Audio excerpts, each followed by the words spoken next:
कोई राहत नहीं होती, तमानियत नहीं होती। चाहे आसाइशें उनके पास लाखों करोड़ों हों, लेकिन वो सुकून से गारत होते हैं, उनकी ज़िंदगी में सुकून नहीं होता। लेकिन जो बंदे, जो बंदियाँ, जो मोमिन एक हद को जानते हैं, शरीयत की हद को पहचान कर ज़िंदगी को जीते, उनकी ज़िंदगी में कोई बड़े से बड़ा गम भी आ जाए तो उनकी ज़िंदगी का वो बड़े से बड़ा गम उनको वो बेसुकूनी नहीं देता, क्योंकि वो जानते हैं कि इस गम में भी कहीं ना कहीं उनके लिए बेहतरी होगी, इस परेशानी में भी कहीं ना कहीं उनके लिए बेहतरी है।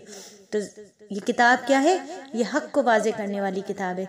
ये हलाल और हराम को वाज़े करती है, ये हुदूद और अहकाम को वाज़े करती है। ये हद है तुम्हारी, ये हुक्म है, इस पे चलना है। और एक वजह ये भी थी कि इससे यहूदियों का दिमाग खुल जाए कि ये हक़ को वाज़े कर रही है। नबी पाक सल्लल्लाहु अलैहि वसल्लम सच्चे नबी हैं, क्योंकि जिन लोगों ने ये इश्काल उठाया था कि नबी से वो सवाल किया जाए शायद उन्हें मालूम नहीं होगा, तो ये बात वो भी अच्छी तरह जानते थे।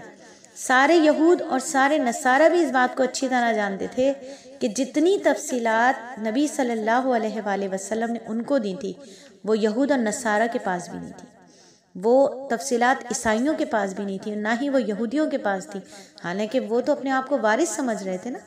तो यही कुरान की हक़ानियत की दलील है कि उनके पास भी उस वाक़े के बारे में इतनी तफसीलात मौजूद नहीं थी जितनी तफसीलात अल्लाह रब्बुल इज़्ज़त ने कुरान पाक में इस सूरत में नाजिल फरमाई। क्योंकि ये सूरत उन्होंने पूछी थी, ये सवाल उन्होंने पूछा था नबी पाक सल्लल्लाहु अलैहि वसल्लम से यहूद नसारा ने कि ये बताइए कि वो लोग तो फ़लस्तीन में रहते थे, वो मिस्र कैसे आकर आबाद हो गए। तो फिर अल्लाह रब्बुल इज़्ज़त ने वाज़े बयान फरमा दिया, बिल्कुल खुली दलील दे दी। क्या है? ये किताब है, मुबीन है, बिल्कुल वाज़े है, रोशन है, दलाइल पेश कर दिए कि देखो ये कितनी वाज़े किताब है, जो तुम नहीं जानते थे वो अब हमने तुम्हें बता दिया। और किसके ज़रिए? उस नबी सल्लल्लाहु अलैहि वसल्लम के ज़रिए जिसके लिए तुम ये सोच रहे हो, बदगुमानी डाल रहे हो, लोगों के दिलों में बदगुमानी डालना चाहते हो कि वो सच्चा नबी नहीं है। अल्लाह रब्बुल इज़्ज़त ने सच्चे नबी की हक़ानियत को भी बयान फरमा दिया, इस कलाम की हक़ानियत को भी बयान फरमा दिया। फिर आगे अल्लाह रब्बुल इज़्ज़त फरमा रहे हैं,